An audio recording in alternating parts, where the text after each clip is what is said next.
What's poppin', everyone? Welcome back to another episode of Blake's Take with me, Blake Neiman. And in what has been a disastrous season for the Los Angeles Lakers, they have now hit rock bottom as they have been officially eliminated from the play-in tournament. After an awful 7-game skid capped off by a loss to the Phoenix Suns, the Lakers have slid into 11th place in the Western Conference with a 31-48 overall record. Ironically, the Suns were the ones who bounced the Lakers from the playoffs last season in just the first round.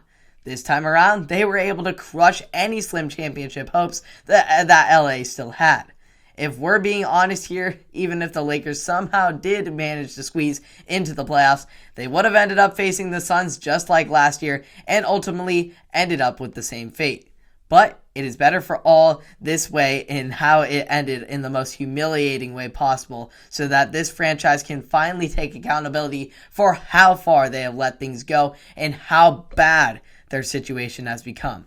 I don't think any of us thought that this is the way we would be talking about one of the NBA's most successful franchises after the offseason moves they made. Prior to the season, many of us believed that this team was going to be a championship contender and return to their bubble form.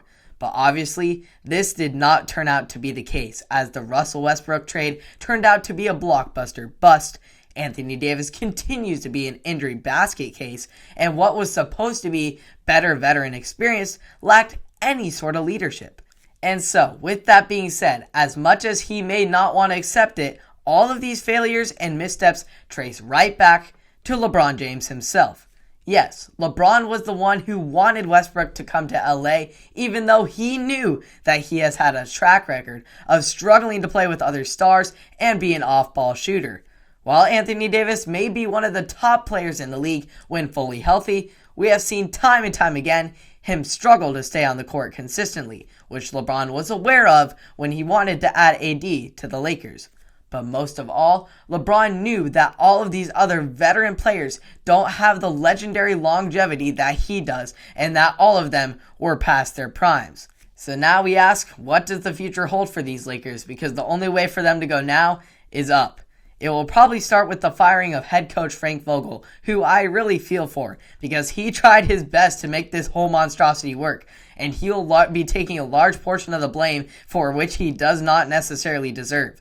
Anyway, with a likely new man in charge on the sidelines, there needs to be a new culture shift in the front office as well, as LeBron can no longer be calling the shots.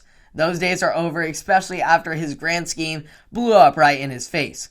The Lakers front office needs a full roster restructure around LeBron if they have any hopes of maximizing these prime years he has left in him, which could be many more with how great his longevity has been. But Father Time catches up to even the great game's greatest. Overall, a very disappointing effort by the Lakers this season, but I hope that this team and its front office will be able to use this as a learning experience on how they can improve upon these failures and do better at roster reconstruction in addition to establishing team camaraderie going forward. We'll see how they can turn this terrible, terrible season around. This is arguably the worst season the Lakers have ever had. I cannot believe that after all of this, the Lakers it's come down to missing the playoffs. I would have never expected that at the start of the season, but with the way they played, the lack of effort, lack of defense, lack of accountability, just lack of desire. I mean, LeBron sitting down in critical games in trying to make the play-in, and no one's really caring. They gave up arguably the most points per game in the league, and it's just been a horrible, horrible season on all fronts. Everyone is accountable, but the man in charge, LeBron James, is most to be held accountable for, and he should take most of the blame in this because he's trying to make all these excuses, but he's got to take a look in the mirror and be like, I messed this up, and now he has to be the one to help fix it, not necessarily making decisions, but accepting the front office in the way they make decisions and what pieces they bring to LA. So hope you all enjoyed all of the action this year surrounding the Lakers, both bad and good. We'll see if they can turn it around in the 2023 season. But as far as the rest of the NBA season goes, the play-in is upon us, and I'll be covering on that here on Blake's Take on Apple Podcasts, Spotify, and or YouTube. Subscribe and like to stay up to date, and I will see you all in the next one. Have a wonderful day.